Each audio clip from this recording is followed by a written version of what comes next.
दिल्ली से जाने वाले लोग आपका 8 मिनट दे धन्यवाद दिए, अध्यक्ष 8 महोदय। मिनट। मुझे धन्यवाद अध्यक्ष महोदय। हाँ, मुझे यूनियन बोलिए। बजट 22 हो गया, हो गया। 23 बैठिए, बैठिए। के प्लीज ऊपर बैठ बोलने जाइए, का मौका बैठ दिया, इसके लिए आपका धन्यवाद मानता हूँ। महोदय, मैं मुंबई को रिप्रेजेंट करता हूँ और हर बार बजट में मुंबई को जितना फाइनेंशियल सपोर्ट मिलना चाहिए उतना फाइनेंशियल सपोर्ट नहीं मिल रहा है, क्योंकि हर बार मुंबई पे अन्याय हो रहा है। मुंबई को जितना टैक्स रिलैक्सेशन हो या जितना बेनिफिट मिलना चाहिए वो न मिलते हुए गिफ्ट सिटी जो अहमदाबाद में उसको बेनिफिट मिल रहा है। और इसके पहले ही इंटरनेशनल फाइनेंस सर्विस सेंटर का जो निर्णय लिया है गिफ्ट सिटी में वो भी गलत है, क्योंकि मुंबई में बीकेसी में ऑलरेडी आईएफसी के लिए प्लॉट रिजर्वर उसका काम भी चालू होने वाला था और बुलेट ट्रेन का लास्ट स्टेशन वहाँ पे आने की वजह से उसका काम रुका। आने वाले दिनों में इंटरनेशनल फाइनेंस सर्विस सेंटर वहाँ पे होने वाला है। तो बीकेसी को, बांद्रा कुर्ला कॉम्प्लेक्स को, मुंबई को जो गिफ्ट सिटी को जितना बेनिफिट मिल रहे, फाइनेंशियल बेनिफिट हो, टैक्स के एग्जाम्पशन हो, सभी बेनिफिट बांद्रा कुर्ला कॉम्प्लेक्स को मिलना चाहिए, क्योंकि वहाँ पे आईएफएससी का निर्माण होने वाला है और मुंबई फाइनेंशियल कैपिटल है और मुंबई में ही इंटरनेशनल फाइनल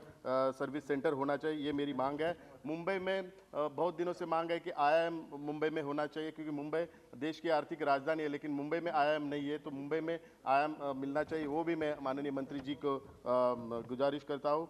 मुंबई जो माननीय वित्त मंत्री जी ने अपने भाषण में जो 52 पॉइंट में कहा है कि नेशनल मेंटल हेल्थ प्रोग्राम, ये टेलीमेडिसिन का प्रोग्राम मुंबई में ऑलरेडी महाराष्ट्र के मुख्यमंत्री आदरणीय उद्धव साहब जी के सूचना के अनुसार 10-12 साल पहले से ही महाराष्ट्र में टेलीमेडिसिन का प्रोग्राम इंप्लीमेंट हो रहा है। तो उसकी तहत ही केएम हॉस्पिटल के माध्यम से, जेजे हॉस्पिटल के माध्यम से टेलीमेडिसिन का जो प्रोग्राम हो रहा है उसके तहत ही ये प्रोग्राम जो अनाउंस किया सेंट्रल गवर्नमेंट ने, बहुत ही अच्छा प्रोग्राम है। तो उसके माध्यम से मैं माननीय मंत्री जी को रिक्वेस्ट करता हूं कि केएम हॉस्पिटल को एम्स का दर्जा देना चाहिए, क्योंकि केएम हॉस्पिटल पूरे महाराष्ट्र को टेलीमेडिसिन के माध्यम से पूरी हेल्प कर रही है।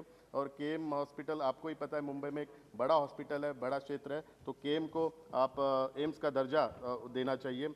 डिजिटल यूनिवर्सिटी के बारे में भी आपने अनाउंस किया, बहुत ही अच्छी बात है। मैं जिस क्षेत्र से आता हूँ उस क्षेत्र में धारावी है। धारावी में 6 महीने से पहले हमने डिजिटल यूनिवर्सिटी फॉर्म करने का निर्णय लिया था। वहाँ पे हमारी पूरा काम ही चल रहा था, स्टेट गवर्नमेंट के सहायता से हम लोग कर रहे थे। स्टेट गवर्नमेंट की जो प्राइवेट यूनिवर्सिटी है उनके माध्यम से हम लोग करने वाले थे, लेकिन अभी सेंट्रल गवर्नमेंट ने डिजिटल यूनिवर्सिटी अनाउंस करने की वजह से बहुत ही राहत हमें मिलेगी। तो धारावी में पहला डिजिटल यूनिवर्सिटी होना चाहिए, ये मांग मैं आपको करना चाहता हूँ, क्योंकि ऑलरेडी धारावी में डिजिटल यूनिवर्सिटी के लिए पूरी तैयारी हम लोग ने की है, उसका इंफ्रास्ट्रक्चर भी वहाँ पर रेडी है।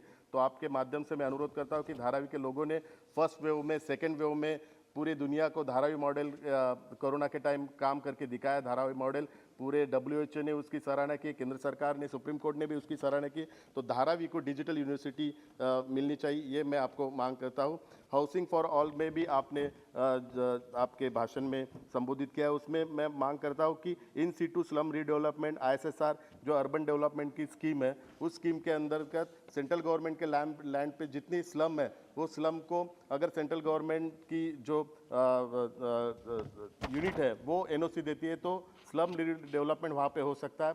UD डिपार्टमेंट के अनुसार पूरे देश में 4.9 लाख लोगों को ISSR के स्कीम के माध्यम से घर मिला है, प्रधानमंत्री आवास योजना के माध्यम से घर मिला है। तो मैं माननीय मंत्री जी को अनुरोध करता हूँ, रिक्वेस्ट करता हूँ कि मुंबई में जो रेलवे लैंड पे जो दिक्कत आ रही है, वहाँ पे जो मकान है, जो पे स्लम है, उनको जो नोटिस इशू किए हैं, उनको इस in situ slum redevelopment scheme के माध्यम से घर मिलना चाहिए, प्रधानमंत्री आवास योजना के माध्यम से घर मिलना चाहिए। और मैं माननीय रेलवे मंत्री जी का धन्यवाद मानता हूं कि उन्होंने पॉजिटिव रिस्पांस दिया है और मुंबई के सभी लोगों को जो डेमोलिशन की नोटिस है वो नोटिस कैंसिल करके उनको प्रधानमंत्री आवास योजना के माध्यम से घर मिलना चाहिए।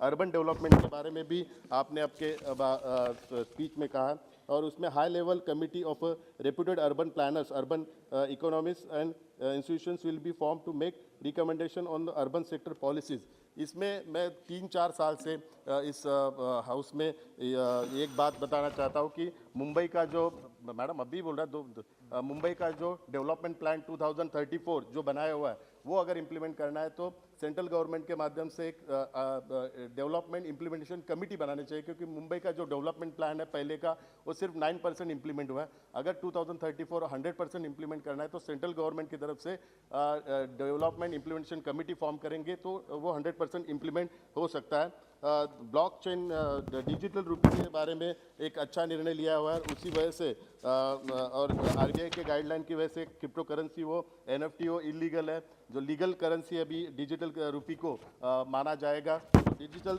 रुपी के बारे में भी मेरा सजेशन है कि ब्लॉकचेन का इम्प्लीमेंटेशन अगर गवर्नमेंट करती है तो ट्रांसपेरेंसी भी आएगी और करप्शन कम होएगा। एक ब्लॉकचेन आधारित डिजिटल सरकार डेटा की रक्षा कर सकती है, प्रक्रियाओं को सुव्यवस्थित कर सकती है और साथ ही विश्वास और जवाबदेही को बढ़ाते हुए धोखाधड़ी, बर्बादी और दुरुपयोग को कम कर सकती है। एक ब्लॉकचेन आधारित सरकारी मॉडल पर व्यक्ति, व्यवसाय और सरकारें क्रिप्टोग्राफी का उपयोग करके सुरक्षित वितरित लेजर पर संसाधनों को साझा करती है। यह संरचना विफलता के एकल बिंदु को समाप्त करती है और स्वाभाविक रूप से संवेदनशील नागरिक और सरकारी डेटा को सुरक्षा करती है। एक ब्लॉकचेन आधारित सरकार में विरासत के दर्द बिंदुओं को हल करने को निम्नलिखित लाभों का सक्षम करने की आगे बताता हूँ।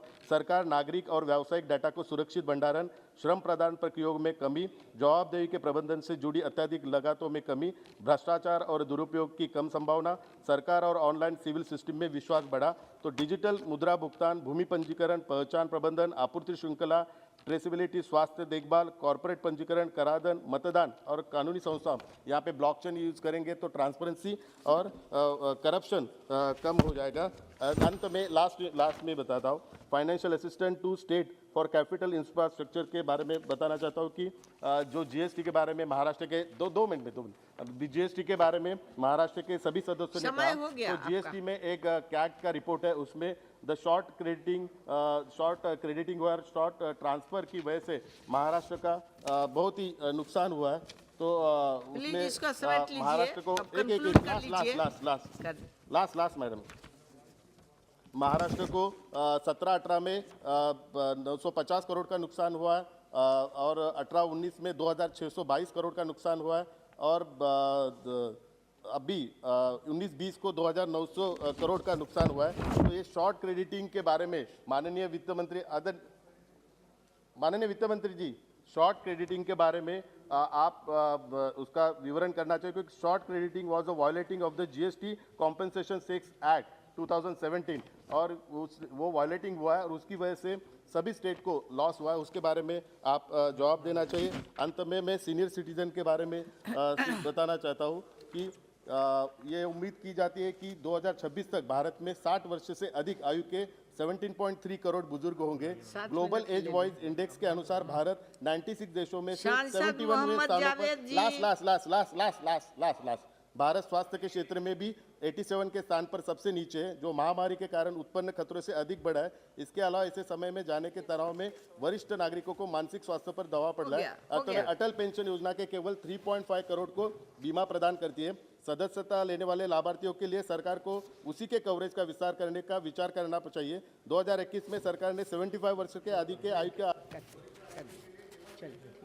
बहुत बहुत शुक्रिया मैडम, और स्पीकर साहब का भी बहुत बहुत शुक्रिया कि उन्होंने टाइम बढ़ाया। We the people of Seemanchal and neighbouring districts of Bengal have been requesting